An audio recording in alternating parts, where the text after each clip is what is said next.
here is the kind of bland looking matte bark, right? Not shiny, not lustrous bark of sugar maple.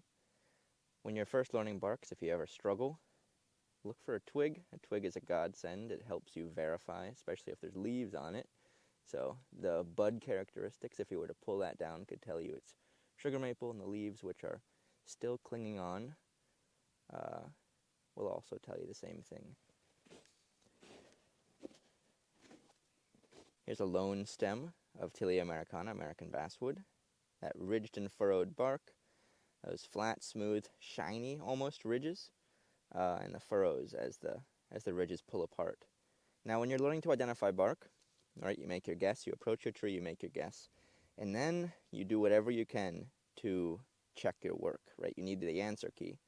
For me, when I was first learning this bark, I knew the branching pattern of Tilia, which is very particular. You might not. You should study it. That's what I would advise. That's the branching pattern of Tilia. Now, you might be laughing and saying that just looks like a tree, but pay attention, look at it, and next time you're out, clip a bunch of branches off a few different trees and clip Tilia, clip basswood, and you'll know what I mean. If I were learning my bark for Tilia, this is what I would do. I'd look up here to check my work, and if I was right, I'd look back down and go, good, I'm right.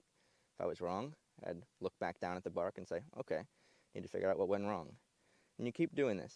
Now, it's very hard to get to know your bark if you can't check your work, which is why I would often recommend learning bark, learning any feature of a tree really, in a place where you can verify the identity, either with a teacher or with a name tag, right, if you're at an arboretum or a botanic garden, or with some other feature that you're more confident in.